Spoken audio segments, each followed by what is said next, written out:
want y'all to check out Jay Calderon Boxing on YouTube. What's up, y'all? It's Jay Calderon, Stand Clear Entertainment, and we're about to get into this week's boxing talk. Canelo Alvarez, Mexico's biggest star, has made an announcement that he is going to fight Julio Cesar Chavez Jr. Now, a lot of people look at this fight as a very big joke, a fight that they're not taking really seriously, but I gotta admit, I kind of like this fight. This is a very big fight, and I believe that this fight will be the biggest pay-per-view event of 2017, more than any other fight this year. Now, if Floyd Mayweather comes out of retirement and faces UFC fighter Conor McGregor, that will be the only fight that will top this fight right here as far as the biggest pay-per-view event of the year. I don't see anyone, not the Triple G fight versus Canelo or any other fight, matching up to this type of fight. This is big business for the boxing world that's going to attract casual fans and also hardcore fans. Because in this fight, you're going to have two Mexican warriors that come to fight, stand toe-to-toe, and they're going to go out for the knockout. Now, a lot of people criticize Julio Cesar Chavez Jr. for his lack of training. This man has tested positive for marijuana and also hasn't come in the best shape in his career. He has missed weight at 168 pounds several times. But in his last fight, he came in at 167 pounds quite easily. He didn't have trouble making the weight, and he looked pretty decent in his performance against a low-level opponent. But now this fight is being contracted at a weight of 164.5 pounds. Can Chavez Jr. come down to the weight and not kill himself, being weight drained for this fight and possibly being knocked out very badly by Canelo Alvarez? This is something that we're going to have to wait and see until it happens. But I believe with the right trainer, someone like Freddie Roach rejoining the team could make this a much interesting fight, because I think the dedication is going to be a little bit more for Julio Cesar Chavez. Because of the $1 million penalty for each pound Chavez does not make the 164.5 pound weight limit, he will have to pay that $1 million per pound. And that's a lot of money at stake for Julio Chavez Jr. to lose. So I believe that he's going to take this fight quite seriously, and he has enough time from now to May 6th to properly make that weight. And I believe that this is a very big fight for Mexico, because these two fighters have big pride when it comes to their country. And I believe that Julio Cesar Chavez, with all the criticism of him being a bum, a joke, his career not being what it should be, even though he became a world champion, I believe that this fight is the biggest fight of his career and the most significant fight that he has ever been in his career. This fight right here, with a victory win, will erase all the doubt, all the critics that have ever attacked him before. I believe that Julio Cesar Chavez has a great opportunity to win this fight. Everyone looks at when he got stopped by Farah, but that was at 175 pounds against a legitimate light heavyweight. And he was able to get worn down in that fight. He wasn't in the best shape possible, and he got stopped by Farah. This is a different type of scenario. Canelo Alvarez is moving 9.5 pounds up in weight to face Julio Cesar Chavez, who is the naturally bigger man that comes in on fight night weighing about 190 pounds, almost as a cruiserweight, and Canelo Alvarez comes in more like a light heavyweight on fight night. So you have to factor in the size factor of Julio Cesar Chavez being the much bigger man over Canelo Alvarez. Both guys have excellent chins to take punches. They're both very good punchers. Canelo Alvarez has better boxing skills and also is the slightly quicker fighter in that ring. It's going to be an interesting fight, and I can't wait to watch that fight. Most likely that fight is going to take place in Las Vegas, Nevada at the T-Mobile Arena, and yours truly, Jay Calderon, will be flying out there to see this fight live and cover that event, because it's going to be a very good fight. And I'm going for Canelo Alvarez in that fight. I believe that he could possibly get a stoppage against this man, but it could go to the scorecards as well, and it will be interesting to see how this fight plays out. Moving along to the fights that took place this weekend on Showtime. First up, we saw the rise of a new star in boxing from Gervonta Tank Davis, who captured the IBF junior lightweight title at 130 pounds with a sensational performance that he put up against Puerto Rico's Jose Pedraza. This was a fight that we saw from the beginning of a young 22-year-old fighter displaying skills, defense, very quick hands, and explosive punching power. I was very impressed in what I saw from Gervonta Davis. This guy looked very poised, relaxed. He didn't look like he was under pressure. He looked very calm in there for a good young fighter, and he was just displaying that jab,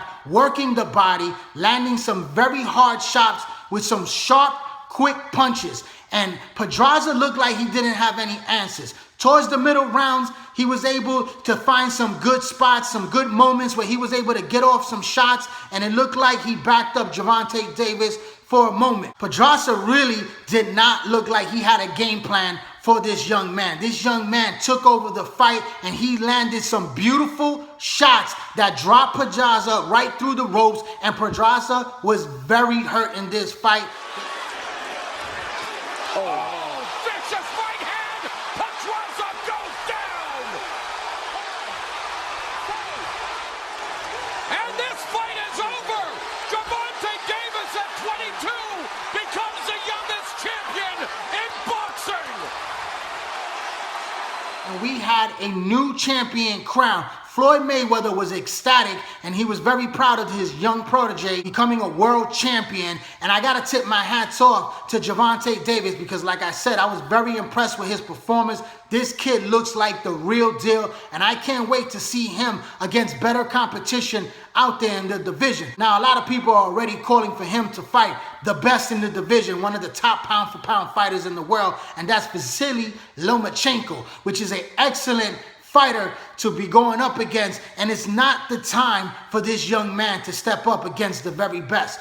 And Floyd Mayweather has already said that he would not put Gervonta Davis in the ring with Lomachenko. So we have to see this man grow. He's still very young at 22 years old. He could be a very big star in the future. Floyd Mayweather is going to lay out the blueprint for him to have, of course, some easy fights, some couple of profile fights where it's not that dangerous, not that risky. Boxing fans want to see this kid truly tested, of course, but this is also a business. They're looking to make the most money for this young fighter, for he can have a future after boxing. But I would love to see him fight a guy like Orlando Salido. That's a very good test against a veteran fighter. You have good fighters in the division. Guys like Yorkis Gamboa is another guy with a high-profile name that he could possibly blow out, and it's an interesting matchup.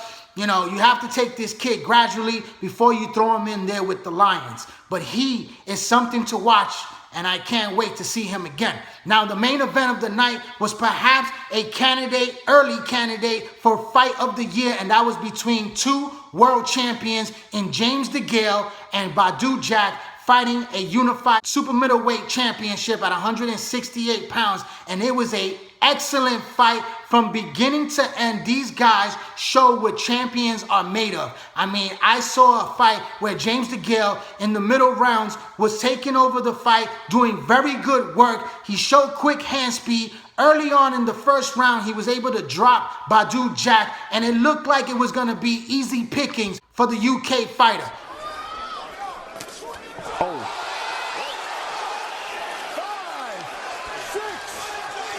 Badou Jack, like I said before, I wasn't a fan of his when he first came onto the scene, but he has improved as a fighter over his last few fights, and I've been very impressed with him as of late. He looked very good, very strong in this fight right here against James DeGale. He was working the jab, excellent body work by Badou Jack, backing him up and also landing some powerful shots. He looked like the harder puncher in the ring that night, and it went to the final bell where these men let it all hang out. Badou Jack dropped James DeGale in the 12th and final round. Oregon Stevenson, Callum Smith, the undefeated.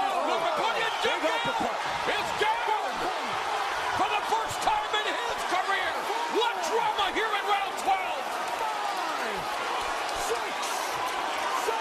But the fight was scored a draw by the judges. And I got to tell you, I'm not mad at that decision. It was a fair decision. Some people think that James DeGale won the fight. Some people think that Badou Jack won the fight. It was that close of a fight that was very hard to score.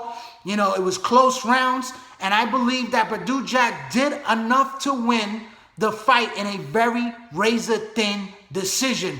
Both men got to walk out of the ring as champions. They showed that championship medal, and they fought such a great fight. I would love to see a rematch between these two fighters because it was that good of a fight. We haven't seen a super middleweight showdown of this magnitude that put on this type of performance since Carl Froch versus Mikel Kessler. And I think this fight was even a better fight than that fight right there. But this was an excellent matchup. Love to see them do it again. But Badou Jack has already said that he's had trouble making the 168-pound weight division, and he looks to move up to 175 pounds, and there's big opportunities for him right there. I believe that the fight that they're going to target is Adonis Stevenson for the WBC light heavyweight crown. It's a big money fight in Canada. It's a big matchup for Badou Jack, and Floyd Mayweather most likely is going to point in that direction unless there's some big money opportunity that can entice Badou Jack to stay at 168 pounds for one more fight